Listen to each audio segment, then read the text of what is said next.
కోటిట్ 3 రోజుల నుంచి నేను చూస్తున్నా. ఇక్కడ మీడియా కూర్చోవడము, బయట వాళ్ళందరినీ పిలిపించడము, ఇక్కడ మాట్లాడించడము, మళ్ళీ పంపించడం, మాట్లాడించడం, పంపించడం, వాళ్ళందరూ ఇక్కడ వచ్చేసేసి ధర్నా చేయడం, మళ్ళీ అది చేయడం. సో వాళ్ళ గురించే చేస్తున్నారు.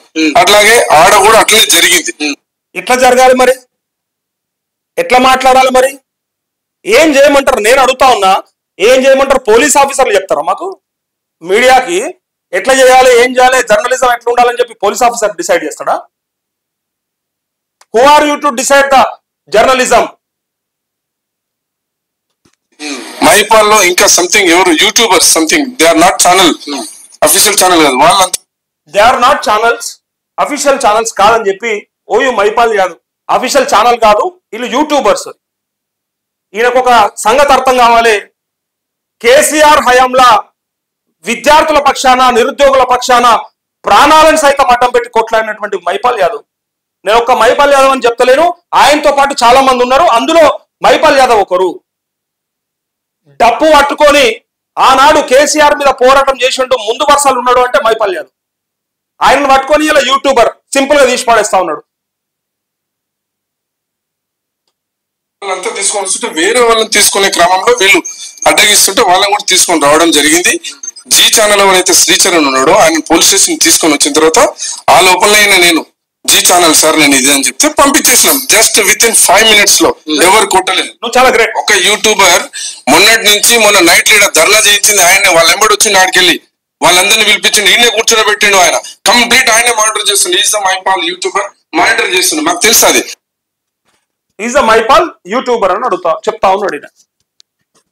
ఏ యూట్యూబ్లు కష్టపడ్డాయి కేసీఆర్ ను గద్దెదించడానికి? ఏ యూట్యూబ్లు ముందరున్నాయి? ఎవరి పోరాటం వల్ల ఇలా రేవంత్ రెడ్డి గద్దెనెక్కిండు? ఇలా నీ బాస్ ఎవరు? ఈ పోలీసులు నేను డైరెక్ట్ అడుగుతా ఉన్నా. ఆయన ఏసీపో ఏందో మరి, ఈయన నేను డైరెక్ట్ అడుగుతా ఉన్నా. యూట్యూబర్లు అంటే నీకు అంత చులకన్నా? యూట్యూబర్ అంటే వాస్తవాలు చెప్తలేడా?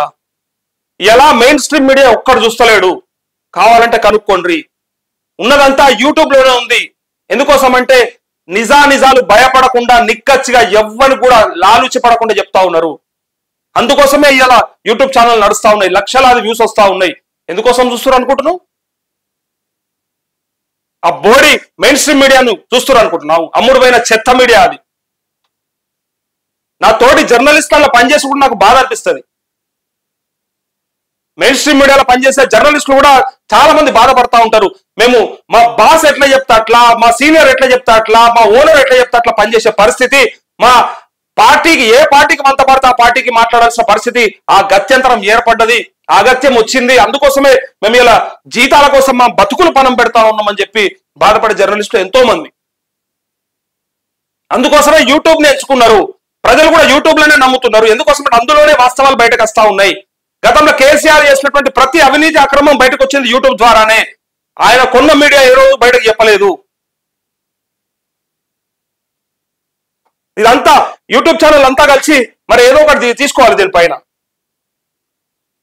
మనమంతా మరి ప్రాణాలకు తెగించి రేపొద్దున ఏ సమస్య వచ్చినా మనల్ని ఇదే పరిస్థితి ఒక యూట్యూబర్ అని చెప్పి పక్కకు పెట్టే అవకాశం ఉంటది. మెయిన్ స్ట్రీమ్ మీడియాలను లేకపోతే ఆమెమో కార్డులు ఉన్నోళ్ళను పట్టుకొని వాళ్ళే అక్రిడేషన్లు ఉంటే జర్నలిస్టులు అని చెప్పి పిలుచుకుంటే మరి మనం ఎక్కడ? మనకు ఓ భద్రత లేదు, ఓ ఆరోగ్యానికి సంబంధించి భద్రత ఉండదు, బయటికి వెళ్తే భద్రత ఉండదు, మనకు ఒక గుర్తింపు ఉండదు. అయినా పోరాటం.